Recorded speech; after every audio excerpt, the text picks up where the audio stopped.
Good evening all student. जैसा कि आपको पता है आपकी डीएड की एग्ज़ाम जो हैं वो 25 जून से स्टार्ट हो चुकी हैं। एक पेपर आपका कंप्लीट हो चुका है। आज हम बात करेंगे डीएड सेकेंड ईयर स्टूडेंट जिनका पेपर सेकंड जो 29 जून को कल होने वाला है। 29 जून के पेपर के बारे में आज हम यहाँ पर बात करेंगे। और इसको हमने क्या है कि थोड़ा सा शॉर्टकट करके और अपन रिवीजन टाइप इसका करेंगे। विस्तृत वीडियो जो है वो आपको पहले भेजी जा चुकी है। यहाँ पर अपन का पेपर है method of teaching in elementary school IDD. ठीक है ना। ये डीएड जो है स्पेशल एजुकेशन आईडीडी, ठीक है ना, सेकंड पेपर है ये जो आपका 29 जून 26 को होने वाला है। ठीक है ना। यदि आपने आज तक भी इस पेपर के बारे में कुछ भी नहीं पढ़ा है, लेकिन यदि आप ये वीडियो भी आप देख लेते हैं तो भी आपका पेपर जो है वो आसानी से अपना इतना हो जाएगा कि आप फेल नहीं होंगे, आपका पेपर अच्छा हो जाएगा। चलिए यूनिट नंबर 1 के अंदर यहाँ पर अपन मुख्य मुख्य प्रश्न पढ़ेंगे। तो पहला प्रश्न अपन पढ़ेंगे कि शिक्षण क्या है, टीचिंग क्या है। पहला प्रश्न आपके लिए देखना है कि शिक्षण क्या है। यहाँ पर हमने देखिए सारी चीज़ों को शॉर्ट करके लिखा है, ये रिवीजन है, शॉर्ट करके ही अपन को अभी फिलहाल में सारी चीज़ें पढ़नी है। शिक्षण वह प्रक्रिया है जिसके द्वारा शिक्षक विद्यार्थियों में ज्ञान, कौशल, आदतों एवं मूल्यों का विकास करता है। शिक्षण क्या है, हमारा एक प्रक्रिया है शिक्षण, जिसमें जो शिक्षक है वो विद्यार्थियों में ज्ञान, कौशल, आदत और मूल्य, इन सब का क्या करता है, विकास करता है। इन सब का विकास करने का प्रयास करता है। यही आपका क्या है, शिक्षण है। यदि अपन को इसकी प्रमुख परिभाषाएं देखनी है तो यहाँ पर अपन को जॉन ड्यूई के अनुसार इसकी एक डेफिनेशन दी गई है।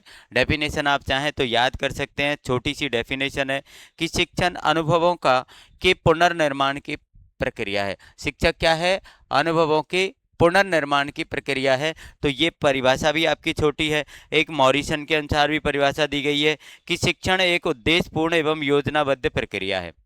शिक्षण एक उद्देश्यपूर्ण एवं योजनाबद्ध प्रक्रिया है। तो आप चाहें तो इसकी दो डेफिनेशन यहाँ पर जो छोटी छोटी दी गई हैं वो आप याद कर सकते हैं। इसके बाद अपन को क्या है, पढ़नी है शिक्षण की विशेषताएं। क्या पढ़ना है, शिक्षण की विशेषताएं। ये परीक्षा की दृष्टि से क्या है कि अपन का जो प्रश्न है ये आपका इम्पोर्टेंट प्रश्न रहेगा कि शिक्षण की विशेषताएं आपसे पूछ लेगा। क्या पूछेगा, शिक्षण की विशेषताएं। तो चलिए देखते हैं। नंबर 1, उद्देश्यपूर्ण प्रक्रिया। आपको पता है कि शिक्षण कार्य जब शिक्षक के द्वारा कराया जाता है तो उसका एक कोई ना कोई उद्देश्य अवश्य होता है। तो ये उद्देश्यपूर्ण प्रक्रिया है, मतलब इस प्रक्रिया को शुरू करने से पहले टीचर के द्वारा एक उद्देश्य या बच्चे के द्वारा एक उद्देश्य जो है वो निर्धारित किया जाता है। शिक्षक और विद्यार्थी दोनों सक्रिय होते हैं। आपको पता है शिक्षण के दौरान एक शिक्षक और विद्यार्थी दोनों क्या होते हैं, एक्टिव होते हैं, दोनों मिलकर के पढ़ाई करते हैं, मतलब दोनों मिलकर के ज्ञान प्राप्त करते हैं।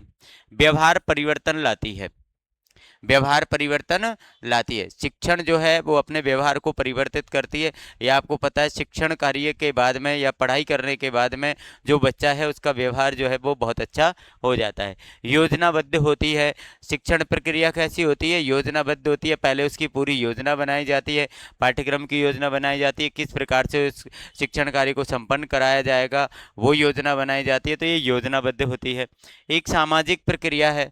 शिक्षण क्या है, एक सामाजिक प्रक्रिया है। एक मूल्य आधारित होती है, मूल्य आधारित होती है। आपको पता है शिक्षण का मूल्य हमारे जीवन में जो है वो बहुत ही इम्पोर्टेंट होती है। विद्यार्थी केंद्रित होती है। ये अपन को ध्यान रखना है, शिक्षण जो होता है वो विद्यार्थी केंद्रित होता है। पूरा जो केंद्र बिंदु होता है वो विद्यार्थी की तरफ होता है। मतलब शिक्षण जो होता है वो विद्यार्थी के ज्ञान को विस्तारित करता है, इसलिए विद्यार्थी केंद्रित मानी गई है। और निरंतर चलने वाली प्रक्रिया है। शिक्षण कार्य जो है वो निरंतर चलता रहता है, हमेशा लगातार चलता रहता है। तो ये विशेषताएं आपको जो है वो 8 पॉइंट यहाँ पर दिए गए हैं। 8 में से यदि आपको 2, 3, 4, 5 जितने भी याद हो सकें याद करें। दो दो तीन तीन लाइन, ये यदि आपको ये बड़े रूप में आता है तो दो दो तीन तीन लाइन आप इसके अंदर आराम से लिख सकते हो। इसके बाद में अपन का आता है शिक्षण के उद्देश्य। शिक्षण के उद्देश्य। शिक्षण के क्या पढ़ेंगे? उद्देश्य। देखिए शिक्षण का उद्देश्य क्या है, मतलब ये शिक्षण प्रक्रिया क्यों की जाती है, शिक्षण क्यों जरूरी है। तो यहाँ पर अपन देखेंगे कि शिक्षण के हमने यहाँ पर उद्देश्य रखे कि ज्ञान प्रदान करना। यदि शिक्षण अच्छा होगा तो बच्चे को अच्छा ज्ञान प्राप्त होगा, विद्यार्थी तक अच्छा ज्ञान पहुंचाया जा सकता है। कौशल विकसित करना, विद्यार्थी के अंदर अपन एक्सेल स्किल जो है वो विकसित कर सकते हैं, उसको नए नए कौशल सिखा सकते हैं। व्यक्तिगत विकास, आपको पता है उसका व्यक्तित्व का विकास भी शिक्षण कार्य के बाद होता है, उसका व्यक्तित्व अच्छा हो जाता है। नैतिक मूल्यों का विकास, उसके जीवन में जितने भी नैतिक मूल्य काम आने वाले हैं वो सभी नैतिक मूल्यों का विकास शिक्षण के बाद हो जाता है। सामाजिक समायोजन, सामाजिक समायोजन वो समाज के प्रत्येक व्यक्ति के साथ में अपना सामंजस्य बिठा करके आगे बढ़ता है। रचनात्मक सोच विकसित करना, और विद्यार्थी के अंदर रचनात्मक सोच आ जाती है कि वो अपनी मन से, अपने ज्ञान से भी किसी न किसी प्रकार की रचनाएं या निर्माण की तरफ आगे बढ़ता है। इसके बाद अपन का आता है अधिगम क्या है, इसके बाद अपन का आता है अधिगम क्या है। देखिए यहाँ पर जो भी क्वेश्चन अपन ने कलेक्ट किए हैं तो इन क्वेश्चनों को आप रिवीजन के तौर पर अब जरूर पढ़ के ही जाएं। यहाँ से आपको लगभग 70 से 80% जो है वो पेपर आपको यहाँ से मिल जाएगा आराम से, कोई दिक्कत नहीं है। अधिगम क्या है, परिभाषा यहाँ पर हमने दी है, अनुभव एवं अभ्यास के परिणाम स्वरूप व्यवहार में होने वाला अपेक्षाकृत स्थायी परिवर्तन होता है।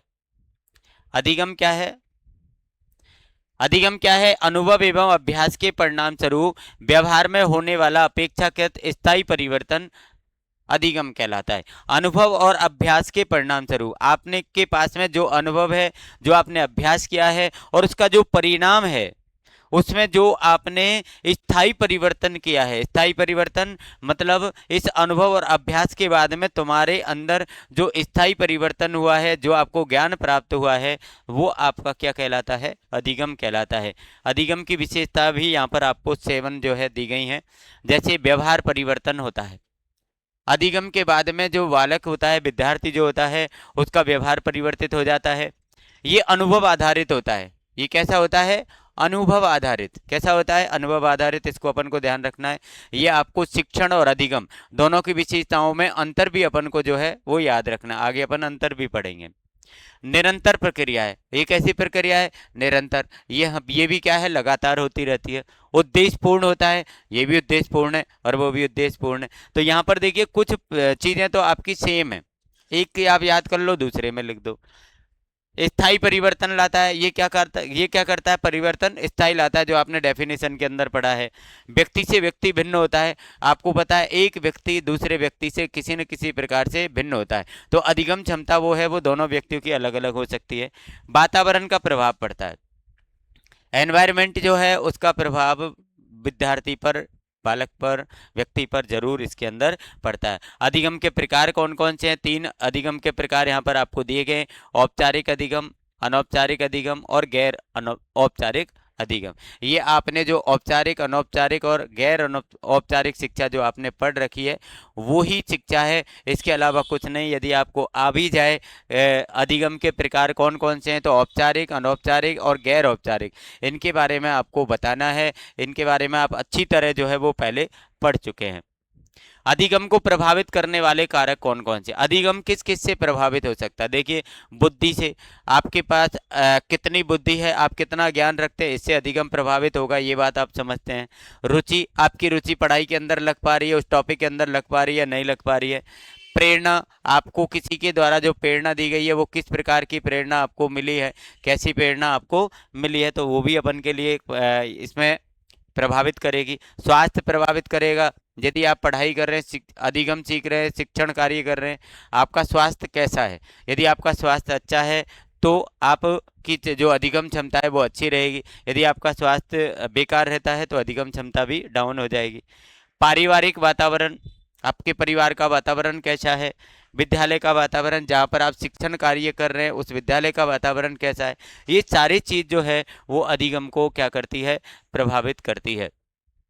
तीसरा क्वेश्चन यहाँ पर अपन देखेंगे, अधिगम और शिक्षण दोनों में अंतर क्या है, ये भी आपका क्या है, मोस्ट इम्पॉर्टेंट क्वेश्चन जो है वो यहाँ पर रहने वाला है। इसको अपन जरूर पढ़ के जामें, अच्छी तरह से तैयारी करके जामें इसकी, ठीक है ना, इंपॉर्टेंट क्वेश्चन है।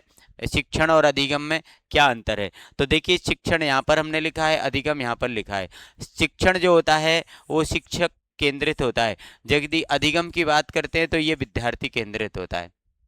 शिक्षण शिक्षक केंद्रित होता है, अधिगम विद्यार्थी केंद्रित होता है। यहाँ पर शिक्षण के अंदर जो है वो ज्ञान प्रदान करना होता है, और अधिगम के अंदर जो होता है वो ज्ञान प्राप्त करना होता है। शिक्षण के अंदर ज्ञान प्रदान किया जाता है और अधिगम के अंदर ज्ञान प्राप्त किया जाता है।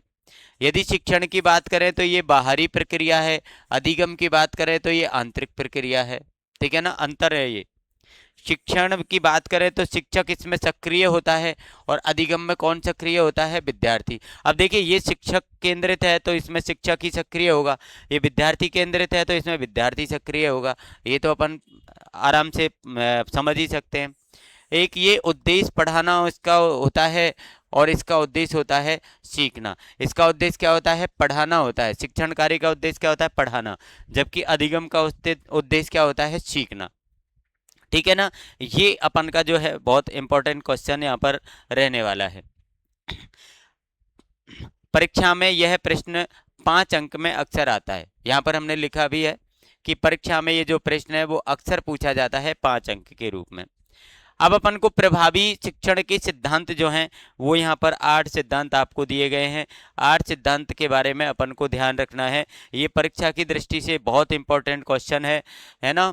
ये भी इंपॉर्टेंट क्वेश्चन है। वैसे तो हमने यहाँ पर जो भी क्वेश्चन लिए हैं वो सभी इंपॉर्टेंट क्वेश्चन हैं। कम क्वेश्चन आपको कलेक्शन किया गया है जिससे कि आप आसानी से पढ़ सकें। तो प्रभावी शिक्षण के सिद्धांत कौन कौन से? उद्देश्य स्पष्ट होना चाहिए, पहली बात। जो भी शिक्षण कार्य के लिए आपने उद्देश्य जो डिसाइड किया है वो आपका उद्देश्य स्पष्ट होना चाहिए। उसमें किसी तरह की कोई भी फालतू की बातें नहीं होनी चाहिए, या ऐसा नहीं होना चाहिए जो बच्चे के समझ में उद्देश्य ही ना आए। विद्यार्थियों की सक्रिय भागीदारी हो। विद्यार्थियों की कैसी भागीदारी हो? सक्रिय। मतलब प्रत्येक विद्यार्थी शिक्षण कार्य के दौरान जो है वो एक्टिव होना चाहिए, सक्रिय होना चाहिए। सरल से कठिन की ओर पढ़ाएं। आपको सबसे पहले सरल सरल चीजें बच्चे को पढ़ानी है। सबसे पहले क्या करना है? सरल सरल चीजें पढ़ानी है, और इसके बाद में धीरे धीरे कठिनाई का स्तर जो है वो आपको बढ़ाना है। ज्ञात से अज्ञात की ओर जाएं। मतलब बच्चे को जो चीज जानकारी में है, जो चीज जानकारी में है उससे उसको आप बच्चे से पहले पूछें, और जो जानकारी में बच्चे को नहीं है उसको आप धीरे धीरे ज्ञात से अज्ञात को जोड़ दें। ठीक है ना, ज्ञात से अज्ञात को जोड़ दें। मूर्त से अमूर्त की ओर जाएं। उचित पुनर्बलन दें। आपको बच्चे के लिए शिक्षण कार्य के अंदर बीच बीच में आपको एक ऊर्जा, एक बल जो है वो देना चाहिए। एक शिक्षण सामग्री टीएलएम का अपन को उपयोग करना है शिक्षण के दौरान, और समय समय पर मूल्यांकन करें। एवोल्यूशन भी आपको समय समय पर करते रहना चाहिए। ये आपके प्रभावी शिक्षण के क्या हैं? 8 सिद्धांत हैं। 8 में से आपको 4 5 जितने भी याद हो सकते हैं वो आप याद कर लें, ये आपके लिए इम्पोर्टेंट रहने वाले हैं। यहाँ पर हमने कुछ अच्छे शिक्षक के गुण भी यहाँ पर हमने लिखे हैं, जैसे व्यक्तिगत गुण। वो शिक्षक जो है वो ईमानदार होना चाहिए, एक अनुशासित होना चाहिए, डिसिप्लिन में रहने वाला शिक्षक होना चाहिए, एक धैर्यवान होना चाहिए, उसके अंदर धैर्य होना चाहिए, सहानुभूतिशील होना चाहिए, जैसे बच्चों के प्रति वो सहानुभूति रख सके, एक समय का पाबंद होना चाहिए, समय का महत्व समझने वाला टीचर होना चाहिए। व्यावसायिक गुण। व्यावसायिक टीचर के क्या गुण हो सकते हैं? विषय का अच्छा ज्ञान। जिस विषय को शिक्षक के द्वारा पढ़ाया जा रहा है उस विषय का अच्छा ज्ञान उसको होना चाहिए। उसकी भाषा स्पष्ट होनी चाहिए, भाषा में किसी प्रकार का कोई विकार नहीं होना चाहिए। एक प्रभावी संचार। संचार मतलब अपनी बातों को दूसरे तक और दूसरे की बातों को खुद तक। इस संचार व्यवस्था जो है, इस संचार व्यवस्था प्रभावी उसकी होनी चाहिए, बोलना उसका प्रभावी होना चाहिए। तकनीकी टेक्नोलॉजी का उसको ज्ञान होना चाहिए, और कक्षा प्रबंधन की क्षमता उसके अंदर होनी चाहिए, जिससे कि वो कक्षा को क्या कर सकता है? अच्छी तरीके से व्यवस्थित कर सकता है। छठा प्रश्न यहाँ पर हम पहली यूनिट के अंदर पढ़ेंगे कि शिक्षक की भूमिका। आधुनिक शिक्षक में शिक्षक की भूमिका केवल ज्ञान देने वाली ही नहीं है।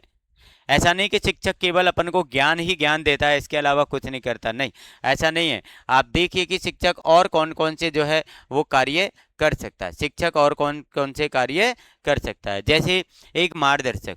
मार्गदर्शक के रूप में भी आपका जो शिक्षक है वो आपके लिए काम करता है, वो आपको अच्छा मार्ग जो है वो दिखाता है। प्रेरक होता है, आपको प्रेरणा देता है, आपको उदाहरणों के द्वारा आपको प्रेरित करता है।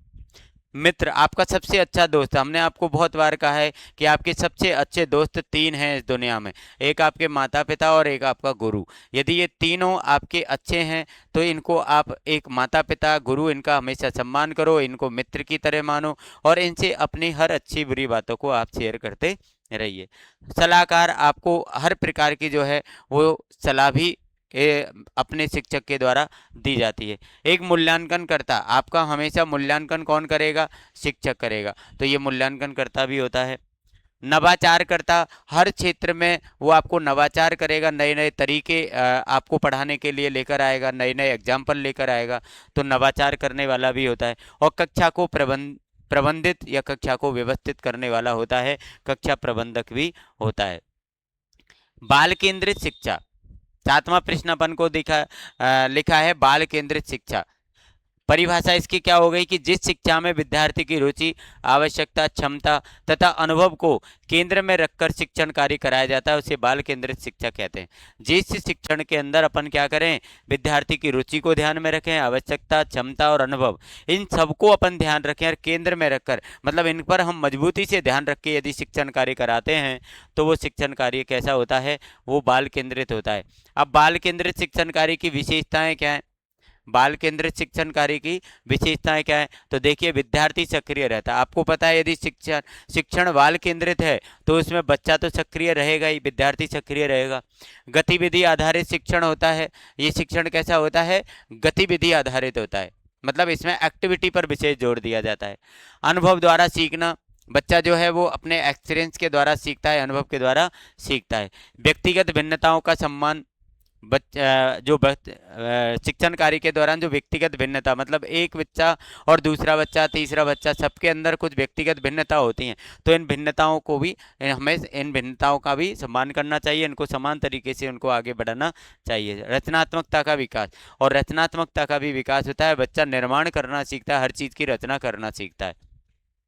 इसके लाभ क्या हैं? इसके लाभ हैं कि सीखना रोचक बनता है।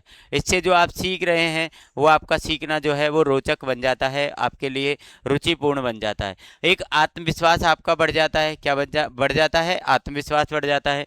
समस्या समाधान क्षमता विकसित होती है। आपके सामने कोई भी समस्या आएगी, उसका समाधान करने की क्षमता बढ़ जाती है। एक स्थायी अधिगम होता है। ये अधिगम जो है वो परमानेंट है, स्थायी है, ठीक है ना। तो ये इसके क्या है? लाभ है। ये फर्स्ट यूनिट के अंदर अंदर आप इतना पढ़ लीजिए। फर्स्ट यूनिट के अंदर यदि आपने इतना भी पढ़ लिया, आपका पेपर टकाटक हो जाएगा, 100% बढ़िया हो जाएगा, ठीक है ना। सेकेंड यूनिट के अंदर अपन पढ़ेंगे टीचिंग मेथड, मतलब शिक्षण की विधि। टीचिंग मेथड में सबसे पहले अपन को 6-7 विधि पढ़नी है। सबसे पहले अपन विधि पढ़ेंगे व्याख्यान विधि।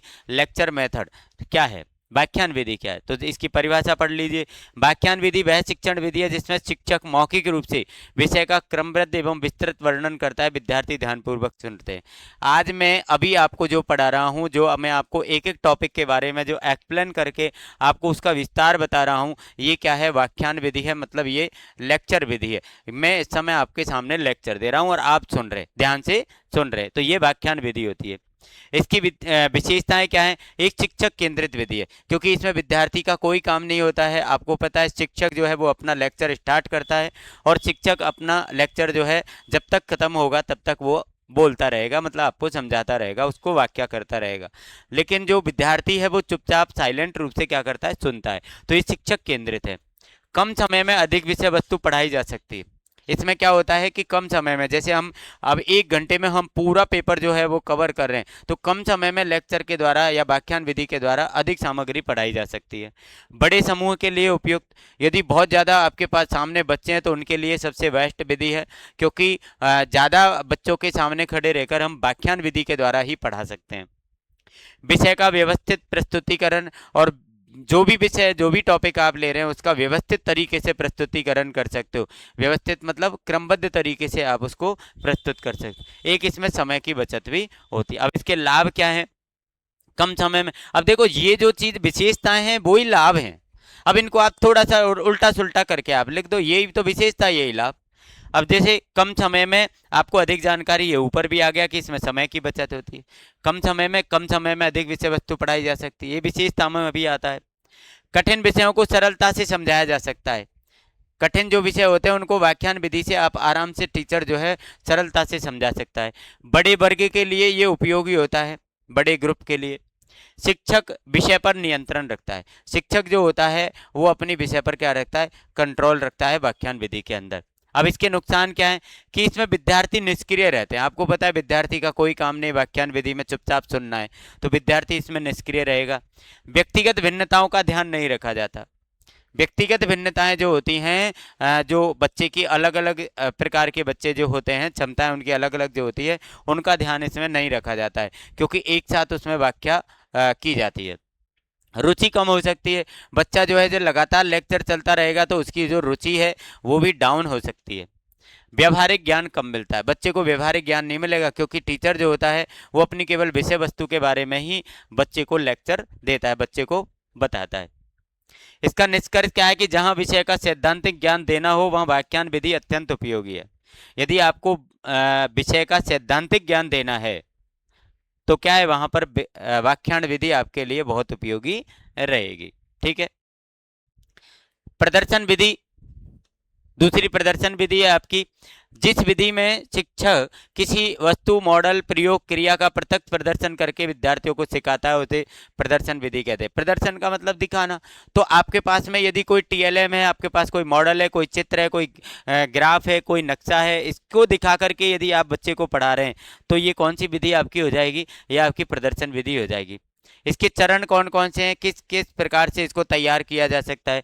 जैसे सबसे पहले आप इसकी तैयारी करेंगे, इसके बाद उसको प्रदर्शित करेंगे, इसके बाद अवलोकन करेंगे कि बच्चा इसमें सीख पा रहा है या नहीं सीख पा रहा है, इसके बाद में उसकी प्रैक्टिस करवाएंगे और मूल्यांकन करेंगे। मूल्यांकन का मतलब लास्ट में कि बच्चे ने कितना सीखा, बच्चे ने कितना सीखा, ये आपका मूल्यांकन है। अवलोकन का मतलब होता है बच्चा ये कार्य कर पा रहा है या नहीं कर पा रहा है, ये सीखा। लेकिन लास्ट में मूल्यांकन मतलब कितना किया, कितना सीखा, ये इसके क्या है, चरण है। इसके बाद इसके लाभ क्या हो सकते हैं, जैसे विषय स्पष्ट होता है, इसके अंदर जो सब्जेक्ट होता है वो आपका बिल्कुल स्पष्ट रूप से आपको क्लियर होता है। स्थायी अधिगम होता है, ये क्या है, स्थायी अधिगम है।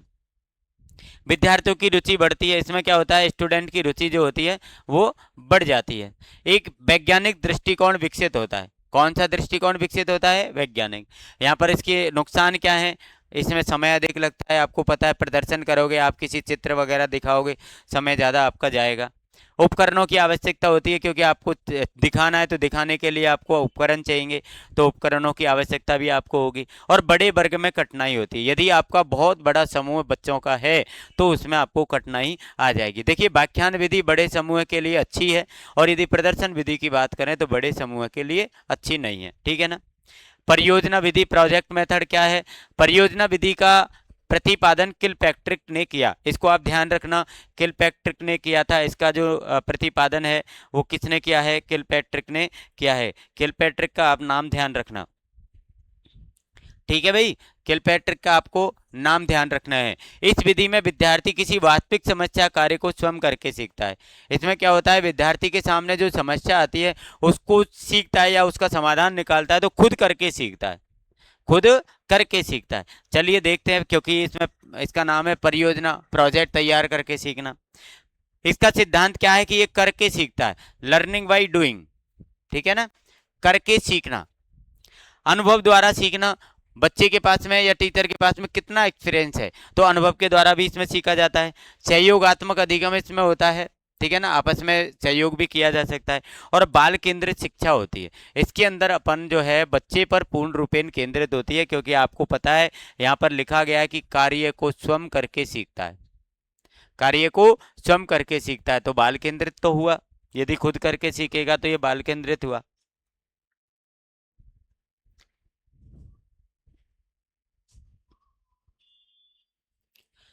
परियोजना का चयन, चरण कैसे, इसके कौन कौन से चरण है। सबसे पहले आपको परियोजना का चयन करना पड़ेगा। सबसे पहले विद्यार्थियों को अपनी रुचि के अनुसार एक सब्जेक्ट चुनना है, विषय चुनना है। इसके बाद उसकी योजना बनानी है। क्या बनानी है? योजना बनानी है। उसका कार्य का विभाजन करना है, समय निर्धारित करना है, ये सारी चीज़ें तैयार करनी है। इसके बाद उस जो आपने योजना बनाई है उसका कार्यान्वयन करना, उसको फॉलो करना है। ठीक है ना, विद्यार्थी स्वयं कार्य करेंगे और इसके बाद उसका मूल्यांकन करना, कार्य का निरीक्षण करना है लास्ट में। इसके बाद में यदि उसमें कुछ सुधार अपेक्षित है तो सुधार भी आपको करने चाहिए। लास्ट में प्रतिवेदन, मतलब उसका परिणाम प्रस्तुत करेंगे अपन, एक रिपोर्ट बनाएंगे कि इस पूरी प्रोजेक्ट विधि के अंदर क्या इसका परिणाम निकला, इसके लाभ क्या हो सकते हैं।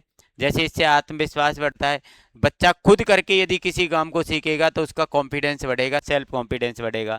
समस्या समाधान क्षमता विकसित होती है। बच्चे के जीवन में जो भी समस्याएं आएंगी उनका समाधान वो स्वयं करेगा। समस्या समाधान करने की जो क्षमता है वो बच्चे की बढ़ जाएगी। रचनात्मकता बढ़ती है, इससे क्या होता है? रचनात्मकता बढ़ती है। समूह कार्य की भावना विकसित होती है, बच्चा समूह में मिलकर के कार्य करना अधिक पसंद करेगा। स्थायी अधिगम होता है, इसमें भी क्या होता है? स्थायी अधिगम होता है। सीमाएं, मतलब इसका नुकसान क्या है? इसमें देखो समय अधिक लगेगा, क्योंकि प्रोजेक्ट वगैरह बनाएगा बच्चा तो समय भी लगेगा। सभी विषयों के लिए उपयोगी नहीं, कुछ विषय जिनमें प्रोजेक्ट के द्वारा किसी चीज़ को समझाया जा सकता है वहाँ पर ये उपयोगी है, सभी विषयों में नहीं है। अधिक संसाधनों की आवश्यकता होती है, इसके लिए क्या होता है? अधिक संसाधनों की आवश्यकता होती है, साधन वगैरह आपको ज़्यादा चाहिए। निष्कर्ष, आज की नई शिक्षा नीति में परियोजना विधि का विशेष महत्व है। आज की यदि नई शिक्षा नीति में अपन देखते हैं तो परियोजना विधि का अधिक महत्व है, क्योंकि आज बच्चा जो है वो योजना बना बना करके अपनी पढ़ाई करता है। अब हमारी नंबर 4 विधि आ जाती है, समस्या समाधान विधि, प्रॉब्लम सॉल्विंग मेथड। इस विधि में विद्यार्थी किसी समस्या का समाधान स्वयं खोजकर करता है। यहाँ पर भी आपको समस्या बच्चे के सामने आएगी, समस्या को वो खुद उसका समाधान खोजता है और उससे वो सीखता है। इसके चरण कौन कौन से होते हैं? देखिए, सबसे पहले वो समस्या की पहचान करेगा कि मेरे सामने समस्या क्या है। इसके बाद में जानकारी एकत्रित करेगा उस समस्या के बारे में। इसके बाद में परिकल्पना, मतलब उसकी योजना बनाएगा, ये कल्पना करेगा कि इसको कैसे दूर किया जा सकता है। इसके बाद में उसका समाधान का परीक्षण करेगा कि मैं जिस समस्या का समाधान जो मैं कर रहा हूँ उसका वो समस्या को सही ढंग से समाधान कर पाएगी या नहीं कर पाएगी, उसका परीक्षण करना है। इसके बाद लास्ट में उसका निष्कर्ष निकालना है कि समस्या का समाधान हुआ या नहीं हुआ, हुआ तो कितना हुआ। अब इसके लाभ क्या हो सकते हैं? लाभ इससे मिलते जुलते ही होंगे। क्या? तार्किक सोच विकसित होती है, बच्चा जो है वो तर्क के साथ सोचना जो प्रारंभ कर देता है। निर्णय की क्षमता बढ़ती है, क्योंकि बच्चे को खुद को इसमें समाधान का निर्णय लेना है। आत्मनिर्भरता, खुद के ऊपर डिपेंड रहेगा बच्चा। वैज्ञानिक दृष्टिकोण विकसित होता है, बच्चा जो है वो वैज्ञानिक दृष्टिकोण की तरफ जाता है, क्योंकि इसके अंदर बच्चा समस्या का समाधान खुद ढूंढता है।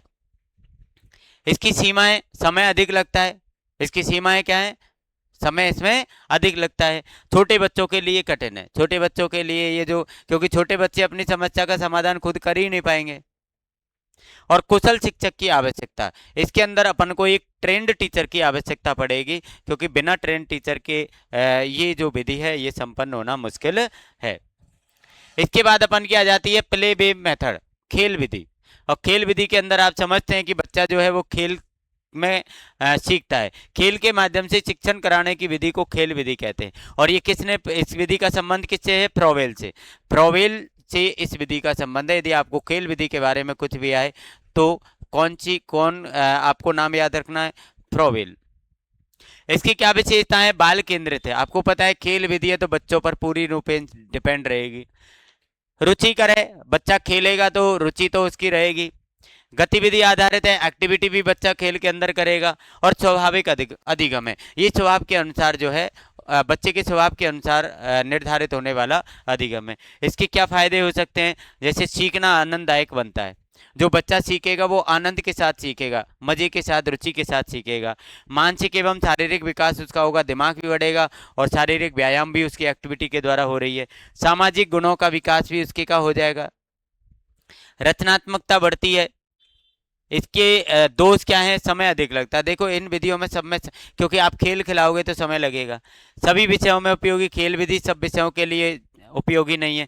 अनुशासन बनाए रखना कठिन होता है। आपको पता है, जब बच्चों को आप खेल खिलाने के लिए ग्राउंड में ले जाओगे तो वहाँ पर डिसिप्लिन बनाना आपके लिए कठिन हो जाएगा। गतिविधि आधारित शिक्षण, activity based learning, activity based learning, इसमें क्या होता है, जिस शिक्षण में विद्यार्थी स्वयं गतिविधियां करके सीखते हैं उसे गतिविधि आधारित शिक्षण कहते हैं। खुद बच्चा जो है एक्टिविटी करके जो सीखता है उसको अपन गतिविधि आधारित शिक्षण कहते हैं। इसके प्रमुख सिद्धांत कौन कौन से हैं? जैसे करके सीखना, आपको पता है जब गतिविधि आधारित होगा तो बच्चा स्वयं करके सीखेगा। अनुभव द्वारा सीखना, एक्सपीरियंस के द्वारा भी बच्चा सीखता है।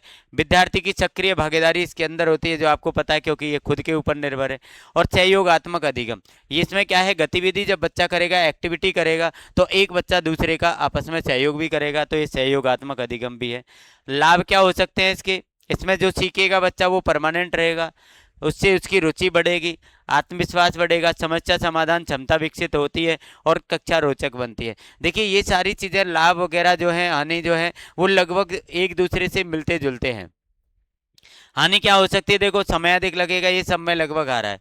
संसाधनों की आवश्यकता होगी, बिल्कुल होगी, एक्टिविटी करवाओगे। शिक्षक को अधिक तैयारी करनी पड़ती है, शिक्षक को क्या करनी पड़ेगी? अधिक तैयारी करनी पड़ेगी। अब अपन को यहाँ पर एक प्रश्न और यहाँ पर याद रखना है, आगमन और निगमन विधि में अंतर क्या है? आगमन और निगमन विधि में अंतर क्या है? तो देखिए, आगमन विधि जो होती है वो विशेष से सामान्य की तरफ चलती है, निगमन विधि सामान्य से विशेष की तरफ चलती है, ठीक है ना, उल्टा चल। आगमन विधि में पहले उदाहरण होते हैं और निगमन विधि में पहले नियम होते हैं। आगमन विधि खोज आधारित होती है, ये व्याख्यान आधारित होती है। आगमन विधि में विद्यार्थी सक्रिय होता है, निगमन में टीचर सक्रिय होता है। आगमन विधि वैज्ञानिक विधि है और ये निगमन विधि पारंपरिक विधि है, ये अपन को ध्यान रखना है। इसमें क्या है, परीक्षा में सबसे महत्वपूर्ण प्रश्न होता है, ये आपका 10 अंक का प्रश्न इसके अंदर से आता है। जो कोई भी आपको विधि को आपसे पूछ लेगा, किसी भी प्रकार की विधि के बारे में, तो सारी विधि जो है वो हमने आपको ऊपर बताई हैं। इन विधियों को आप आराम से याद कर सकते हैं, आराम से इनको कर सकते हैं। इसके बाद अपन पढ़ेंगे टीचिंग लर्निंग मटेरियल, टीएलएम। तो सबसे पहले तो टीएलएम क्या है? वह सामग्री है जिसका उपयोग शिक्षक शिक्षण को सरल, स्पष्ट और रोचक तथा प्रभावी बनाने के लिए करता है। टीएलएम क्या है? टीएलएम वह सामग्री है जिसमें शिक्षक जो होता है पढ़ाई को, शिक्षा को रुचिकर बनाने के लिए है और उसका प्रयोग सरल और स्पष्ट करने के लिए क्या करता है? इसका उपयोग करता है। उदाहरण की जिसमें दे रखे हैं, जैसे चार्ट है, मॉडल है, मानचित्र है, ग्लोब है, फ्लैश कार्ड है, ब्लैक बोर्ड है, प्रोजेक्टर है, कंप्यूटर है आदि। ये सारी चीज़ें जो हैं वो आपकी टीएलएम के अंदर आती हैं। अब टीएलएम के उद्देश्य क्या है? टीएलएम क्यों जरूरी है? टीएलएम का क्या उद्देश्य है? तो देखिए क्या उद्देश्य है, कठिन विषयों को सरल बनाता है। टीएलएम क्या करता है? कठिन विषयों को सरल बना देता है, क्योंकि टीएलएम के द्वारा आप अच्छी, कठिन से कठिन चीज को अच्छे ढंग से बच्चे को समझा सकते हो। विद्यार्थियों की रुचि बढ़ती है, विद्यार्थियों की रुचि को बढ़ाता है, ये सीखने को स्थायी बनाता है। यदि आप किसी भी टीएलएम के द्वारा आपने कुछ सीखा है तो वो आपके लिए परमानेंट रहेगा। विद्यार्थियों की सक्रिय भागीदारी सुनिश्चित करता है, विद्यार्थियों की सक्रिय भागीदारी, विद्यार्थी यहाँ पर बिल्कुल एक्टिव रहते हैं। और कक्षा को रोचक बनाता है, ये आपको ऊपर भी आ गया है। अनुभवात्मक अधिगम को बढ़ावा देता है, ये अनुभव को बढ़ाता है, बच्चे का अनुभव इसमें बढ़ता है। टीएलएम की विशेषता क्या है? सरल और स्पष्ट होना चाहिए, आपको पता है, आकर्षक भी होना चाहिए, जो आपका उद्देश्य है उस उद्देश्य के अनुसार टीएलएम होना चाहिए, कम लागत वाला होना चाहिए, ऐसा नहीं कि आप बहुत ज़्यादा लागत टीएलएम में ही खर्च कर दें। सुरक्षित होना चाहिए, किसी प्रकार से बच्चे को नुकसान ना हो उससे। विद्यार्थियों की आयु के अनुसार हो, जैसे बच्चे हमारे सामने बैठे हैं उसकी आयु के अकॉर्डिंग टीएलएम होना चाहिए। टीएलएम के क्या महत्व हैं? ये विषय को आसानी से समझा जा सकता है, टीएलएम के द्वारा आप किसी भी सब्जेक्ट को आसानी से समझा सकते हो। विद्यार्थियों की एकाग्रता बढ़ती है, विद्यार्थी क्या उस टीएलएम को देखेगा तो उसका ध्यान उसकी तरफ रहेगा, एकाग्रता बढ़ेगी। सीखना स्थायी होता है, इसमें जो भी सीखेगा परमानेंट रहेगा। समय की बचत होगी और कक्षा में सक्रियता आएगी, कक्षा में जितने भी बच्चे वो सभी आपके बच्चे एक्टिव रहेंगे। अब इसका निष्कर्ष क्या निकला कि टीएलएम आधुनिक शिक्षण का एक महत्वपूर्ण भाग है जो सीखने की प्रक्रिया को प्रभावशाली और आनंददायक बनाता है। ये इसका पूरा टीएलएम का निष्कर्ष। अब इसमें अपन को पढ़ना है कि शिक्षण अधिगम सामग्री टीएलएम के प्रकार कौन कौन से, टीएलएम के कितने प्रकार हैं। तो सबसे पहले अपन पढ़ेंगे दृश्य सामग्री। ठीक है ना। दृश्य सामग्री में क्या आएगा, जो दिखता है, जैसे आपके चार्ट हो गए, मानचित्र हो गए, चित्र हो गए, मॉडल हो गए, फ्लैश कार्ड हो गए, पोस्टर हो गए, ग्लोब हो गए, ये सब दिखते हैं। तो ये अपन के दृश्य टीएलएम है। टीएलएम की दृश्य सामग्री है जो दिखाई देती है। इसके बाद श्रव्य सामग्री क्या होती है, जैसे रेडियो है, आपने ऑडियो रिकॉर्डिंग कर ली है, माइक्रोफोन है, ये आपके क्या है, क्या है, ये आपके श्रव्य, ठीक है ना। तो ये अपन को याद रखने हैं, दृश्य श्रव्य सब आपको याद रखने हैं। और कुछ ऐसी सामग्री होती है जो दृश्य और श्रव्य दोनों होती है। जैसे आपका टेलीविजन, आप उसको सुन भी सकते हो, देख सकते हो। वीडियो है, आप देख भी सकते हो, सुन भी सकते हो। स्मार्ट बोर्ड है, ये बोर्ड आपके सामने है, इसको देख भी सकते हो और सुन भी सकते हो। प्रोजेक्टर को देखा जा सकता है, सुना भी जा सकता है। और कंप्यूटर भी आपका दृश्य और श्रव्य दोनों के अंदर आता है। एक वास्तविक सामग्री, रियल ऑब्जेक्ट भी इसके अंदर टीएलएम के अंदर आता है। रियल, जैसे आपने कोई पौधे का वर्णन करना है तो आप एक रियल वास्तविक पौधा लेकर जा सकते हो, है ना। पत्थर आप वास्तविक ले सकते हो, खिलौने ले सकते हो, वैज्ञानिक उपकरण ले सकते हो। यदि आप सब्जी है, फलों के बारे में बता रहे हैं, कपड़े के बारे में बता रहे हैं, तो सब चीज़ को आप फिजिकल रूप से जो है वो ले सकते हो। ये आपकी वास्तविक सामग्री कहलाती है, रियल ऑब्जेक्ट कहलाते हैं। चार्ट क्या है, अब अपन इसके बारे में देखते हैं कि चार्ट क्या है। चार्ट क्या है, चार्ट एक दृश्य शिक्षण सामग्री है जिसके माध्यम से चित्रों, तालिकाओं और आरेखों द्वारा जानकारी प्रस्तुत की जाती है। इसमें क्या होता है, चित्र होते हैं, तालिका बनी मतलब सारणी वगैरह बने होते हैं, टेबल बनी होती है, आरेख वगैरह बने होते हैं। चार्ट के प्रकार के कौन कौन से, जैसे चित्र चार्ट आपको पता है जिसमें चित्र बने हो, संगठन चार्ट, चार्ट जिसमें अपन को एक ग्रुप वगैरह बने होते हैं, समय चार्ट, टाइम का चार्ट अपन बना लेते हैं, एक शेड्यूल टाइप, एक सांख्यिकीय चार्ट जिसमें अपन आंकड़े वगैरह लिखते हैं। चार्ट के लाभ क्या है, इससे जो आपका सब्जेक्ट है वो स्पष्ट हो जाएगा, विषय आपका स्पष्ट हो जाएगा, रुचि आपकी बढ़ेगी, याद रखना आसान हो जाएगा और समय की बचत होती है। याद रखना आपके लिए आसान हो जाएगा और समय की बचत होती है। चार्ट बनाते समय क्या सावधानी आपको रखनी है, तो चार्ट बनाते समय अपन को अक्षर बड़े और स्पष्ट हो, अक्षर आपको बड़े बड़े लिखने हैं और स्पष्ट लिखने हैं। रंगों का उचित प्रयोग करना है, कलर वगैरह सही रूप से उसमें लगाने हैं। जानकारी सीमित रखनी है आपको, जानकारी उसमें ज़्यादा विस्तारित नहीं होनी चाहिए। साफ और आकर्षक होना चाहिए, अच्छा लगने वाला होना चाहिए। मॉडल, मॉडल की परिभाषा क्या है, किसी वास्तविक वस्तु का छोटा या बड़ा प्रतिरूप मॉडल कहलाता है। आप एक वस्तु का प्रतिरूप, जैसे माना कि आपके पास में आपको ताजमहल के बारे में बताना है, तो ताजमहल को आप एक छोटा खिलौना वगैरह लेकर के आप चले गए, वो उसका मॉडल हो गया, उसका प्रतिरूप हो गया। अब मॉडल के प्रकार कैसे होते हैं, जैसे स्थिर मॉडल होते हैं, कुछ तो परमानेंट मॉडल होते हैं, कार्यशील मॉडल जिसको हम एक दूसरे स्थान पर ट्रांसफर कर सकते हैं, ले जा सकते हैं, और कट सेक्शन मॉडल। ये तीन तरह के मॉडल जो हैं आपके होते हैं। इसके लाभ क्या है, कठिन भी वही लाभ रहेंगे, आप आसानी से समझा सकते हो, व्यवहारिक ज्ञान मिलेगा, स्थायी अधिगम होगा, विद्यार्थियों की रुचि बढ़ेगी, ये सब कॉमन है, कॉमन पॉइंट है लाभ। हानि क्या है, ये महंगे हो सकते हैं क्योंकि आपको मॉडल बनाने में पैसा लगेगा। रख रखाव आवश्यक, इनको रखने के लिए आपको ध्यान रखना पड़ेगा, इनका रख रखाव रखना पड़ेगा। फ्लैश कार्ड क्या है, फ्लैश कार्ड ऐसे कार्ड होते हैं जिन पर हम चित्र, शब्द या संख्या लिखी जाती है और उन्हें शीघ्रता से दिखाकर शिक्षण कार्य कराया जाता है। फ्लैश कार्ड पर कोई आप चित्र बना सकते हो, कोई अक्षर लिख सकते हो, कोई संख्या लिख सकते हो, एक छोटा सा फ्लैश कार्ड होता है और इसको आसानी से बच्चे को जल्दी से दिखा करके और शिक्षण कार्य करा सकते हो। इसका उपयोग अपन भाषा शिक्षण में कर सकते हैं, जैसे भाषा शिक्षण में अपन वर्ण वगैरह लिख सकते हैं, गणित में अपन संख्याएं लिख सकते हैं, विज्ञान में भी हम कोई जो है अपन के फॉर्मूला लिख सकते हैं, सूत्र लिख सकते हैं, या अपन के कोई रासायनिक नाम वगैरह लिख सकते हैं।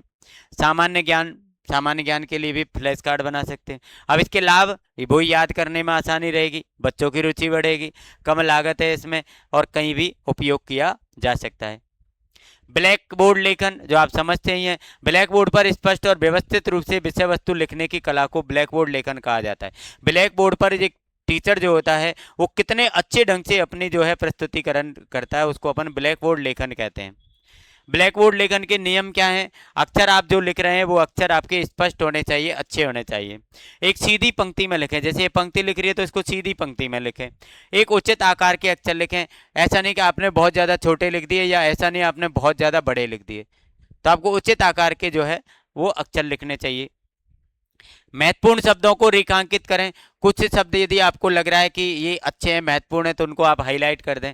साफ सुथरा बोर्ड रखें, बोर्ड को अपन को साफ सुथरा रखना है। रंगीन चौक का उचित उपयोग करें। आपके पास यदि कलर चौक भी है तो जगह जगह पर उनका भी आप प्रयोग कर सकते हैं। इसके लाभ क्या है? विद्यार्थियों का ध्यान केंद्रित रहेगा ब्लैक बोर्ड की तरफ, यदि आपका लेखन अच्छा है तो नोट्स बनाने में बच्चों की सुविधा होगी, आसानी से वो अपने नोट्स बना लेगा और विषय स्पष्ट होता है। अब आईसीटी आधारित शिक्षण क्या है? आईसीटी आधारित, तो सबसे पहले तो अपन को आईसीटी का पूरा नाम जो है वो आना चाहिए, ये ध्यान रखना। आईसीटी का पूरा नाम याद करके जाना है आपको। आईसीटी का पूरा नाम आपको याद करके जाना है, इंफॉर्मेशन एंड कम्युनिकेशन टेक्नोलॉजी। आई से इंफॉर्मेशन, सी से कम्युनिकेशन, टी से टेक्नोलॉजी, ठीक है ना? ये अपन को याद करके जाना है। इसकी परिभाषा क्या हो गई कि computer, internet, mobile, smart board, digital तकनीकों के माध्यम से शिक्षण कराना आईसीटी आधारित शिक्षण कहलाता है। जैसे मैं आपको इस समय स्मार्ट बोर्ड के द्वारा, डिजिटल बोर्ड के द्वारा आपको अध्ययन करा रहा हूँ, तो ये आपका क्या हो गया? ये आपका क्या हो गया? आईसीटी आधारित अध्ययन हो गया, ठीक है ना? अब आईसीटी के उपकरण क्या होते हैं, देखिए आप उपकरणों के बारे में। जैसे आपका कंप्यूटर है, लैपटॉप है, ये आईसीटी के उपकरण हैं। कंप्यूटर हो गया, लैपटॉप हो गया, स्मार्ट बोर्ड हो गया, प्रोजेक्टर हो गया, इंटरनेट हो गया, टैबलेट हो गया, मोबाइल हो गया, ये सारे के सारे आपके आईसीटी के उपकरण हैं। आईसीटी से लाभ क्या है आपका? आईसीटी से आपका लाभ है कि शिक्षण रोचक बनता है, इससे समय की बचत होती है, डिजिटल सामग्री उपलब्ध होती है, ऑनलाइन शिक्षण संभव है, विद्यार्थियों की सक्रिय भागीदारी। ये सब आप अपने मन से लिख सकते हैं कि आपको ऑनलाइन आईसीटी के प्रयोग से शिक्षण के क्या लाभ आपको हो सकते हैं। इसकी सीमाएं क्या है, क्या नुकसान है? देखिए, लाइट की और इंटरनेट की जरूरत पड़ेगी आपको, एक उपकरण महंगे हो सकते हैं, तकनीकी ज्ञान आवश्यक है, आपको टेक्नोलॉजी का ज्ञान, जैसे आप इस डिजिटल बोर्ड पर पढ़ा रहे हैं, लेकिन डिजिटल बोर्ड पर आपको पढ़ाने का ज्ञान ही नहीं, डिजिटल बोर्ड को कैसे यूज किया जा सकता है वो आपको ज्ञान नहीं है, तो फिर आपका कोई फायदा आपको नहीं होगा। ऑडियो विजुअल सामग्री का महत्व। ऑडियो विजुअल ऐसी सामग्री जिसमें सुनने और देखने दोनों का उपयोग हो, जिसको हम ऑडियो विजुअल कहते हैं, जो देखी भी जा सके और सुनी भी जा सकती। जैसे उदाहरण यहाँ पर दे दिया, video, TV, smart class, projector, शैक्षणिक फिल्में, ये आपकी पहले हमने वहाँ पर आपको दृश्य श्रव्य के अंदर ये सारी चीज़ें पढ़ ली हैं। इसके लाभ क्या हो सकते हैं? जैसे विषय जो होता है वो जल्दी समझ में आता है, याद लंबे समय तक रहता है, विद्यार्थियों की रुचि बढ़ती है, कठिन विषय सरल हो जाते हैं। ये सब लाभ आपने आराम से पहले पढ़े हैं। परीक्षा में महत्वपूर्ण प्रश्न जो है, 5 प्रश्न अपने यहाँ पर आपको दिए हैं, 5 प्रश्न को आप आराम से जो है वो तैयार कर लेना बिल्कुल से। यदि आप ज़्यादा पढ़ाई नहीं कर सकते हैं तो इतनी पढ़ाई तो आप कर ही सकते हैं कि आप इनको याद कर लें। टीएलएम क्या है, महत्व और प्रकार, आईसीटी आधारित शिक्षण क्या है, ब्लैक बोर्ड लेखन क्या है, चार्ट मॉडल क्या है, फ्लैश कार्ड क्या है, इसको अपन जो है वो आराम से पढ़ लें, जिससे कि आपको परीक्षा में आसानी हो जाए। अब आपको यूनिट 3 में वनडे रिवीजन क्या है, आपको एक दिन में कौन कौन सी चीज़ें पढ़नी है। तो टीएलएम में शिक्षण को सरल, स्पष्ट और रोचक बनाती है, टीएलएम के बारे में जानकारी हो गई। विजुअल ऐड क्या होते हैं? चार्ट, चित्र, मानचित्र, मॉडल होते हैं। ऑडियो ऐड क्या होते हैं? रेडियो, ऑडियो रिकॉर्डिंग, है ना? Audio visual TV, projector, smart board होते हैं। आईसीटी में क्या होता है? कंप्यूटर, इंटरनेट, स्मार्ट बोर्ड, ये सारी चीज़ें आईसीटी के अंदर आती है। ब्लैक बोर्ड राइटिंग क्या होती है? स्पष्ट, साफ और व्यवस्थित, है ना? चार्ट क्या होते हैं? चित्रों द्वारा जानकारी। मॉडल क्या होते हैं? वास्तविक वस्तु का प्रतिरूप होता है। और फ्लैश कार्ड क्या होते हैं? शब्द चित्र वाले कार्ड, त्वरित शिक्षण के लिए इनका उपयोग किया जाता है। इसको आप जाते जाते एक बार अपने देख कर जाए। अब अपन बात करेंगे unit number 4, lesson planning and micro teaching, ठीक है ना? तो पाठ योजना क्या, लेसन प्लान क्या है? पाठ योजना वह लिखित एवं पूर्व नियोजित योजना है जिसके अनुसार शिक्षक किसी विषय को निश्चित समय में प्रभावी ढंग से पढ़ाता है। पाठ योजना क्या है? वह लिखित एवं पूर्व नियोजित योजना है। कौन सी? जिसके अनुसार शिक्षक किसी विषय को निश्चित समय में, एक समय निश्चित होता है और उसको प्रभावी ढंग से बच्चों तक उसको पहुंचाता है। अब इस पाठ्य योजना के क्या क्या उद्देश्य है? पाठ्य योजना के उद्देश्य अपन को आने चाहिए। पाठ्य योजना आपकी परीक्षा के लिए बहुत इंपॉर्टेंट है। शिक्षण को व्यवस्थित बनाता है। पाठ्य योजना यदि आपने बना ली तो शिक्षण जो है वो एक व्यवस्थित तरीके से आप संपन्न कर सकते हो, एक क्रम के साथ में आप उसको संपन्न कर सकते हो। समय का उचित उपयोग करना, आप समय का उचित उपयोग कर सकते हो। शिक्षण के उद्देश्यों की प्राप्ति, जिससे उद्देश्य से आप शिक्षण कार्य संपन्न करा रहे हैं उस उद्देश्य को आप प्राप्त कर सकते हो, उस उद्देश्य को आप क्या कर सकते हैं? प्राप्त कर सकते हैं।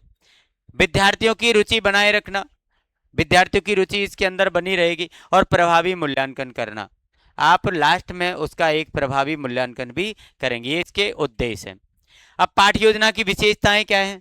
देखिए, उद्देश्य स्पष्ट हो, आपका उद्देश्य जो है वो बिल्कुल क्लियर होना चाहिए, विद्यार्थी केंद्रित होना चाहिए, सरल एवं व्यवस्थित हो, सीधा और व्यवस्थित तरीके से आप पाठ्य योजना की को बनाएंगे, समयबद्ध हो, समय के अनुसार हो, शिक्षण सामग्री का उचित उपयोग, जो भी टीएलएम आपको आवश्यक है उसका सही ढंग से उपयोग करें, और मूल्यांकन का प्रावधान हो। लास्ट में मूल्यांकन का प्रावधान इसके अंदर जरूर होना चाहिए। पाठ्य योजना के प्रमुख अंग क्या हैं? जैसे आप विद्यालय का नाम लिखेंगे, उसमें कक्षा लिखेंगे, विषय लिखेंगे, पाठ का नाम लिखेंगे, समय, कितने समय की क्लास आपने ली, शिक्षण का क्या उद्देश्य रहा, पूर्व ज्ञान क्या था बच्चे का, टीएलएम कौन सा यूज किया, शिक्षण की प्रक्रिया आपकी कैसी थी, मूल्यांकन फिर आपने किया तो उसमें क्या रहा, और गृह कार्य, लास्ट में अपने बच्चे को गृह कार्य क्या दिया, घर पर काम करने के लिए क्या दिया। पाठ्य योजना के लाभ क्या हो सकते हैं? पाठ्य योजना के लाभ, जैसे शिक्षक आत्मविश्वास से पढ़ाता है। यदि आपके पास में पाठ की योजना पहले से ही बनी हुई है तो जो शिक्षक होगा वो एक प्रभावी ढंग से बच्चों को पढ़ा पाएगा। समय की बचत होगी, है ना, क्योंकि पहले से उसके पास मैटर तैयार होता है। शिक्षण प्रभावी बन जाता है, शिक्षण क्या हो जाता है? प्रभावी बन जाता है। विद्यार्थियों की भागीदारी बढ़ती है, स्टूडेंट की क्या बनेगी, इसमें बढ़ेगी, भागीदारी बढ़ेगी। और उद्देश्य आसानी से प्राप्त होते हैं, उद्देश्य जो हैं वो आपके आसानी से प्राप्त हो जाएंगे। निष्कर्ष क्या निकला? एक अच्छी पाठ्य योजना प्रभावी शिक्षण की आधारशिला है। ये इसका, ये हार्वर्ड की पंचपदी शिक्षण विधि, ये आपको बिल्कुल याद करनी है। ये प्रश्न आपके लिए बहुत बहुत बहुत बहुत बहुत इंपॉर्टेंट रहेगा। तो हार्वर्ड की पंचपदी शिक्षण विधि का प्रतिपादन जोहान फ्रेडरिक हार्वर्ड ने किया था। ठीक है ना, आपसे इसका नाम पूछा जा सकता है, या हार्वर्ड की कौन सी शिक्षण विधि ये पूछा जा सकता है। तो पंचपदी शिक्षण विधि का प्रतिपादन उन्होंने किया है। इस विधि में शिक्षण के 5 चरण हैं। इसको पंचपदी क्यों कहा गया? क्योंकि इसमें 5 चरण हैं। कितने चरण हैं? 5। कौन कौन से चरण है? पहला है तैयारी, विद्यार्थियों के पूर्व ज्ञान को जागृत करते हैं हम। सबसे पहले तैयारी करेंगे तो विद्यार्थियों का जो पहले का ज्ञान है उसको अपन जागृत करेंगे। प्रस्तुतिकरण मतलब प्रेजेंटेशन अपन को देखना है, एक नए विषय का परिचय एवं व्याख्या, प्रेजेंटेशन अपन को इसका देखना है। तुलना, पुराने और नए ज्ञान की आपको तुलना करनी है। नंबर 4 पर सामान्यकरण, विद्यार्थी स्वयं नियम या सिद्धांत निकालते हैं। विद्यार्थी जो है वो खुद के नियम खुद बनाएगा। और लास्ट में उसको अप्लाई करना, मतलब उसका अनुप्रयोग, सीखे हुए ज्ञान का नई परिस्थितियों में प्रयोग करना। जो आपने ज्ञान सीखा है पहले से, उसको आप नई परिस्थितियों में कैसे अपन उसको लागू करें, ये अपन को लास्ट में। लाभ क्या है? शिक्षण जो है क्रमबद्ध तरीके से इसके अंदर होता है, विद्यार्थियों की समझ बढ़ेगी, नया ज्ञान स्थायी होता है, और कक्षा में अनुशासन बना रहता है। ठीक है। सीमाएं क्या रहेंगी इसकी? शिक्षक केंद्रित विधि है, सभी विषयों में समान रूप से उपयोगी नहीं है, ये सीमा है। विद्यार्थियों की रचनात्मकता सीमित हो सकती है। निष्कर्ष क्या निकला कि हार्वर्ड की पंचपदी विधि आज भी पाठ्य योजना बनाने का महत्वपूर्ण आधार मानी जाती है। इसके द्वारा पाठ्य योजना तैयार की जाती है और ये पाठ्य योजना बनाने का महत्वपूर्ण आधार है। सूक्ष्म शिक्षण, माइक्रो टीचिंग क्या है? सूक्ष्म शिक्षण वह प्रक्रिया जिसमें शिक्षक सीमित समय, सीमित विषय और कम विद्यार्थियों के सामने किसी एक शिक्षण कौशल का अभ्यास करता है। विद्यार्थी जो है वो सूक्ष्म शिक्षण में शिक्षक जो है एक सीमित समय के अंदर, सीमित विषय में और कम विद्यार्थियों के सामने किसी एक शिक्षण कौशल का अभ्यास करता है। ठीक है ना। विशेषताएं क्या हो गई इसकी? 5 से 10 मिनट का शिक्षण होता है, इसमें 5 से 10 विद्यार्थी होते हैं, एक समय में एक ही कौशल सिखाया जाता है, तुरंत प्रतिक्रिया फीडबैक तुरंत लिया जाता है, और पुनः शिक्षण मतलब दोबारा फिर उसका शिक्षण प्रारंभ कर दिया जाता है। सूक्ष्म शिक्षण चक्र क्या है, कैसे कैसे ये संपन्न होता है? तो सबसे पहले योजना बनाई जाएगी, योजना शिक्षण कराया जाएगा, योजना के अनुसार फीडबैक लिया जाएगा, फीडबैक के बाद दोबारा शिक्षण कराया जाएगा, दोबारा योजना बनाई जाएगी। ठीक है ना। इसके बाद में योजना के अनुसार पुनः शिक्षण कराया जाएगा और फिर पुनः प्रतिक्रिया, मतलब 3 चीज हैं आपकी, ये 2 बार दोहराए जाएंगे। ठीक है ना, ये बार बार दोहराई जाती हैं। सूक्ष्म शिक्षण का उद्देश्य क्या है? सूक्ष्म शिक्षण के उद्देश्य क्या है? शिक्षण कौशल विकसित करना, बच्चे के अंदर शिक्षण का कौशल विकसित करने के लिए पहला उद्देश्य इसका। आत्मविश्वास बढ़ाना, त्रुटियों में सुधार करना, और प्रभावी शिक्षण का अभ्यास करना। ये इसके क्या हैं, उद्देश्य हैं। लाभ क्या हो गए, लाभ आपको पता है, आत्मविश्वास बढ़ जाएगा, शिक्षण कौशल में सुधार होगा, कम समय में अभ्यास हो जाएगा और तुरंत सुधार का अवसर बच्चे को मिलेगा। ये आपके, ये क्या है, आपके लाभ हैं। जो लाभ आप पढ़ते आ रहे हैं तो लगभग सेम है। सीमाएं क्या है, वास्तविक कक्षा जैसा वातावरण इसमें प्राप्त नहीं होता है, सीमित विद्यार्थी होते हैं और सीमित समय होता है। आपको पता है, कम समय, सीमित स्टूडेंट होते हैं, सीमित ही हमको समय मिलता है। शिक्षण कौशल क्या है, शिक्षण को प्रभावी बनाने के लिए शिक्षक द्वारा अपनाई जाने वाली विशेष क्षमताओं को शिक्षण कौशल कहते हैं। शिक्षण कौशल क्या है, जो शिक्षक द्वारा विशेष क्षमताओं वाले जो विशेष कौशल अपनाए जाते हैं, शिक्षण के कौशल अपनाए जाते हैं, उनको अपन क्या कहते हैं, शिक्षण कौशल कहते हैं। इसमें प्रमुख शिक्षण कौशल कौन कौन से हैं, जैसे प्रश्न पूछने का कौशल हो गया, व्याख्या का कौशल हो गया, ब्लैक बोर्ड लेखन हो गया, ये अपने पहले पढ़ चुके हैं, पुनर्वलन कौशल हो गया, उदाहरण देने वाला कौशल हो गया, परिचय कौशल हो गया, समापन कौशल हो गया। ये कौशल है, मतलब इनको किस प्रकार से जो टीचर है बच्चे के सामने प्रदर्शित करता है। इसका महत्व क्या हो गया, इससे कक्षा प्रभावी बन जाएगी, विद्यार्थियों की रुचि बढ़ जाएगी, सीखना सरल हो जाता है और अनुशासन बना रहता है, डिसिप्लिन इसमें बना रहेगा। प्रश्न पूछने का कौशल क्या है, इसमें आपको अगला प्रश्न है, प्रश्न पूछने का कौशल क्या है। इसका उद्देश्य क्या है कि विद्यार्थियों की समझ जांचना। अब हम प्रश्न पूछेंगे विद्यार्थियों से तो उसकी समझ, उसकी पता चलेगा कि विद्यार्थी कितना जानता है। रुचि बनाए रखना, बच्चे की रुचि बनाए रखेंगे हम इसके द्वारा। सोचने की क्षमता बढ़ेगी बच्चों की और सहभागिता बढ़ेगी, बच्चों की क्या बढ़ेगी, सहभागिता बढ़ेगी। अच्छे प्रश्नों की विशेषताएं, अच्छे प्रश्नों की विशेषता क्या होती है, कैसे कैसे प्रश्न अच्छे होते हैं। जो प्रश्न सरल और स्पष्ट होते हैं वो अच्छे होते हैं, पाठ से संबंधित प्रश्न होते हैं वो अच्छे होते हैं। एक विचारोत्तेजक, मतलब बच्चे के अंदर विचार, नए नए अच्छे विचार लाने वाले जो प्रश्न होते हैं वो अच्छे होते हैं। और सभी विद्यार्थियों के लिए प्रश्न उपयुक्त होना चाहिए और क्रमबद्ध तरीके से होने चाहिए। इसके लाभ क्या है, वही विद्यार्थी का ध्यान बना रहेगा, आत्मविश्वास बढ़ेगा, सीखने का स्तर ज्ञात होता है। पुनर्बलन क्या है, ये आपको याद रखना है। पुनर्बलन, इससे संबंधित प्रश्न आपको परीक्षा में जरूर पूछा जाता है। पुनर्बलन विद्यार्थियों के अच्छे उत्तर या व्यवहार को प्रोत्साहित करने की प्रक्रिया पुनर्बलन कहलाती है। विद्यार्थियों के अच्छे उत्तर या व्यवहार को प्रोत्साहित करने की प्रक्रिया पुनर्बलन कहलाती है। प्रकार क्या है इसके, सकारात्मक पुनर्बलन, जैसे बच्चे को आप शाबाशी दे दो, पुरस्कार दे दो, प्रशंसा कर दो बच्चे की, ये सकारात्मक पुनर्बलन हो गए। नकारात्मक, गलती सुधारने का अवसर देना, है ना, और अनुचित व्यवहार रोकना, ये आपके नकारात्मक हो गए। इससे लाभ क्या हो गया, लाभ आपको पता है, वही लाभ है, आत्मविश्वास बढ़ेगा, सीखने की प्रेरणा मिलेगी, अच्छे व्यवहार को बढ़ावा मिलता है, लाभ आपके वही हैं। इसके बाद अगला अपन का आ जाता है प्रेरणा, मोटिवेशन क्या है। प्रेरणा को भी आप याद करके जाएं। प्रेरणा वह शक्ति है जो विद्यार्थी को सीखने के लिए उत्साहित करती। प्रेरणा क्या है, जो विद्यार्थी को सीखने के लिए उत्साहित करेगी। इसके प्रकार क्या है, जैसे आंतरिक प्रेरणा, जिसमें विद्यार्थी स्वयं सीखना चाहता है, अंदर से अपने आप प्रेरणा आए। बाहरी प्रेरणा, पुरस्कार, अंक या प्रशंसा के कारण सीखना। पुरस्कार, अंक या प्रशंसा, इनके कारण यदि बच्चा सीख रहा है, बाहर से उसको पुरस्कार मिल गया, है ना, अंक उसको अधिक मिल गए या किसी ने प्रशंसा कर दी, तो ये बाहरी का प्रेरणा हो गई। प्रेरणा का महत्व क्या है, सीखने की इच्छा बढ़ती है, इससे ध्यान और एकाग्रता बढ़ती है, अच्छे परिणाम मिलते हैं और आत्मविश्वास विकसित होता है। यहाँ पर आपको परीक्षा से संबंधित महत्वपूर्ण प्रश्न आपको दे रखे हैं। पाठ योजना क्या होती है, हर्बर्ट का पंचविधि शिक्षण विधि, सूक्ष्म शिक्षण, शिक्षण कौशल, पुनर्बलन और प्रेरणा, इनको आप बिल्कुल कंठस्थ याद करके जाएं, इनको आप पढ़ करके जाएं। वनडे रिवीजन चौथी यूनिट का कैसे करेंगे, लास्ट में जाते जाते आपको लेसन प्लान, ये शिक्षण की पूर्व लिखित योजना होती है। हर्बर्ट मेथड क्या है, तैयारी करो, प्रस्तुतिकरण, तुलना करो, सामान्यीकरण, अनुप्रयोग। माइक्रो टीचिंग में 5 से 10 मिनट का समय, 5 से 10 विद्यार्थी और एक कौशल होता है। टीचिंग स्किल, प्रश्न, व्याख्या, ब्लैक बोर्ड और पुनर्बलन इसके अंदर शामिल होता है, ठीक है ना। इन्फोर्समेंट, अच्छे कार्य के लिए प्रोत्साहन करना, और मोटिवेशन, सीखने की इच्छा उत्पन्न करने वाली जो शक्ति होती है उसको मोटिवेशन कहते हैं।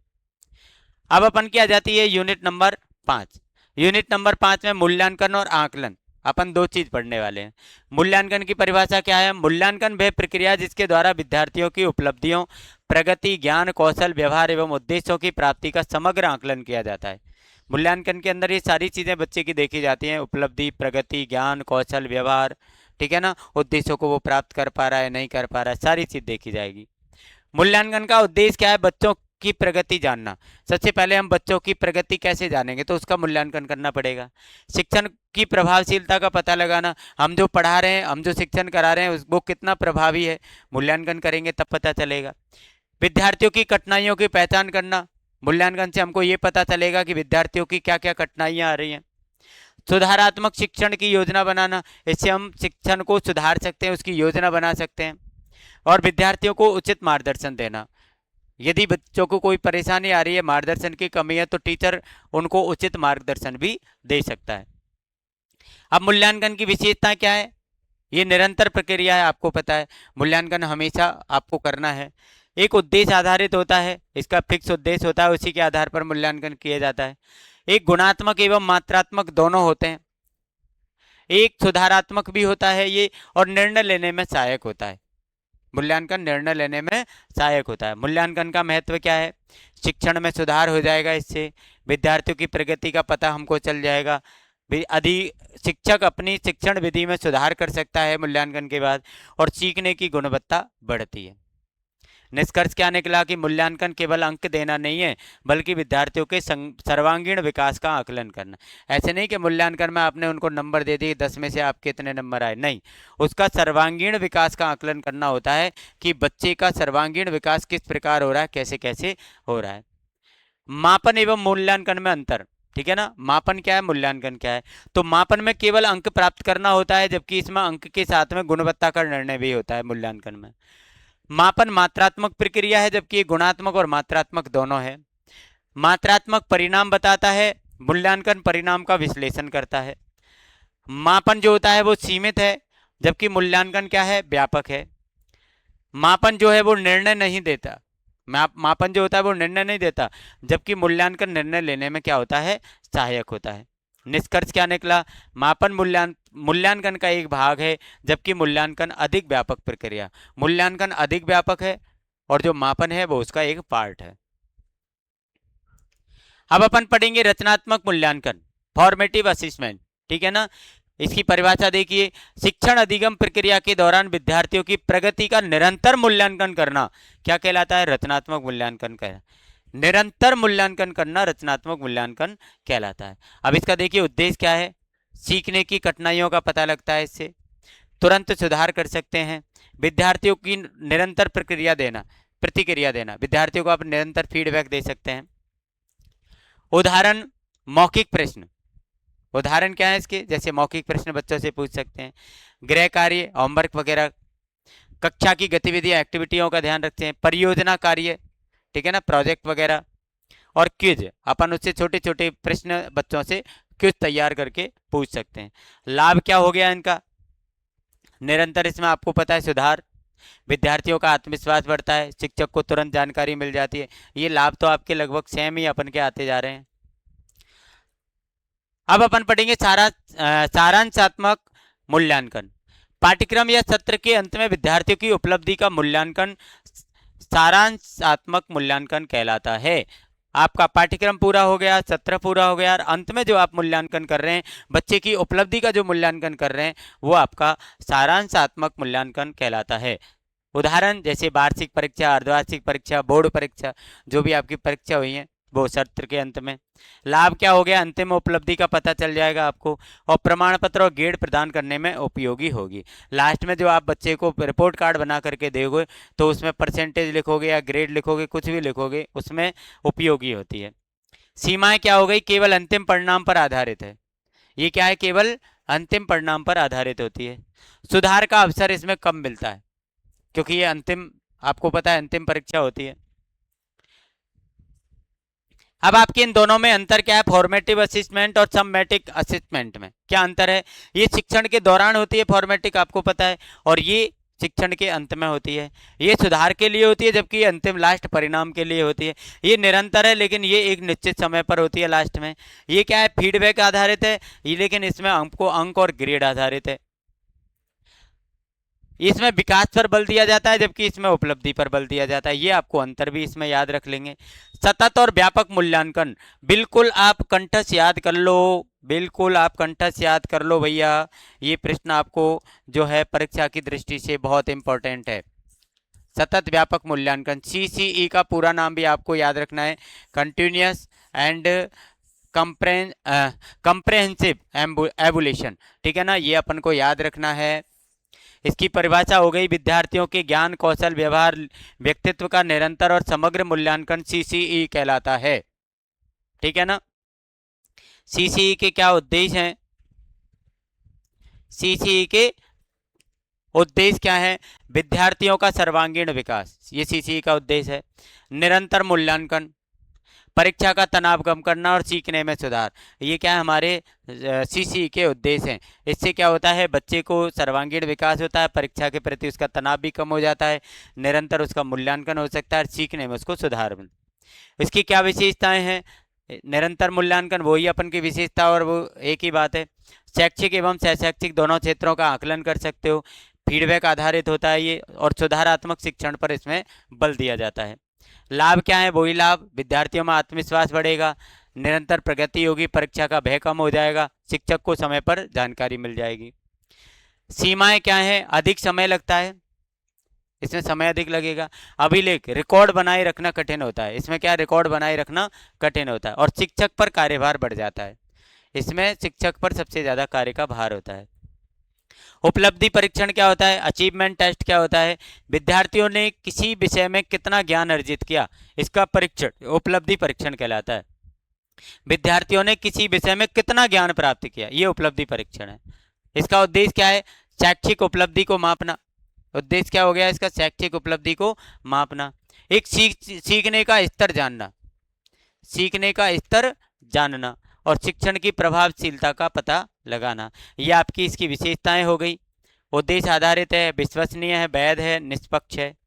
एक निदानात्मक परीक्षण क्या होता है, निदानात्मक परीक्षण क्या होता है, परीक्षार्थियों को सीखने संबंधी कठिनाइयों एवं त्रुटियों की पहचान करने के लिए किया जाने वाला परीक्षण जो होता है वो निदानात्मक परीक्षण कहलाता है। विद्यार्थियों को सीखने संबंधी जो कठिनाइयां हैं या त्रुटियां हैं उनकी जो हम पहचान करते हैं वो निदानात्मक परीक्षण कहलाता है। इसका उद्देश्य क्या है, वही कमजोरी पहचानना, आपको सबसे पहले कमजोरी पहचाननी पड़ेगी, उसका कारण जानना पड़ेगा और सुधारात्मक शिक्षण की योजना। इसके बाद में आप योजना बनाओगे कि इसको हम कैसे सुधार सकते हैं। इसके लाभ क्या है, व्यक्तिगत सहायता कर सकते हो, सीखने में सुधार होगा, त्रुटियों का समय पर समाधान हो जाएगा। एक उपचारात्मक शिक्षण क्या होता है, निदानात्मक परीक्षण के बाद विद्यार्थियों की कमियों को दूर करने के लिए दिया जाने वाला विशेष शिक्षण उपचारात्मक शिक्षण कहलाता है। निदानात्मक परीक्षण के बाद विद्यार्थियों की कमियों को जो हम दूर करते हैं, ठीक है ना, वहां पर तो हमने पता लगाया निदानात्मक में, लेकिन यहाँ पर हम जो उनको पूरा करते हैं, उनको दूर करते हैं, वो उपचारात्मक शिक्षण कहलाता है। इसका उद्देश्य वही कमजोर विद्यार्थियों की सहायता हो जाएगी, सीखने की कठिनाइयां दूर हो जाएंगी और आत्मविश्वास इससे बढ़ जाएगा। लाभ क्या हो गई, सीखने में सुधार हो गया, व्यक्तिगत ध्यान हो गया, परीक्षा परिणाम बेहतर आते हैं। वस्तुनिष्ठ एवं व्यक्तिनिष्ठ प्रश्नों में अंतर क्या है, वस्तुनिष्ठ क्या होते हैं, जिनका निश्चित उत्तर होता है, इसका उत्तर विस्तारित होता है, मतलब ये विकल्प वाले प्रश्न होते हैं, इनके जांच आसान होती है, इनकी जांच में समय लगता है। पक्षपात इसमें कम होता है लेकिन इसमें पक्षपात की संभावना होती है, इसमें समय कम लगता है, इसमें समय अधिक लगता है।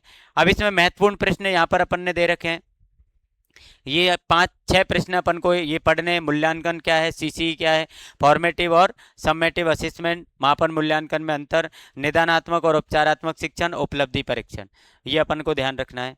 वनडे रिवीजन, लास्ट डे में आप परीक्षा में जाते समय क्या रिवीजन करेंगे, एवोल्यूशन को पढ़ के जाएंगे, विद्यार्थियों के सर्वांगीण विकास का आकलन एवोल्यूशन कहलाता है। ठीक है ना, मेजरमेंट केवल अंक या संख्या, मतलब मापन क्या है। फॉर्मेटिव असेसमेंट शिक्षण के दौरान जो निरंतर मूल्यांकन होता है। सबमेटिक असेसमेंट जो अंत में मूल्यांकन होता है। सीसीई सतत और व्यापक मूल्यांकन होता है। अचीवमेंट टेस्ट शैक्षिक उपलब्धि को मापना कहलाता है, ठीक है ना। डायग्नोस्टिक टेस्ट कठिनाइयों की पहचान करना होता है। और रिमेडियल टीचिंग कठिनाइयों को दूर करने हेतु शिक्षण होता है, ठीक है ना। ये आप यदि इस पेपर के अंदर पढ़ लेते हैं, आपका इस पेपर में आसानी से जो है आपका पेपर कंप्लीट हो जाएगा, किसी प्रकार की कोई दिक्कत नहीं आएगी। इसको आप आज रात्रि में बिल्कुल इस मैटर को तैयार करके और परीक्षा देने के लिए जाएं। ठीक है भाइयों, thank you for your support and best of luck for your exam.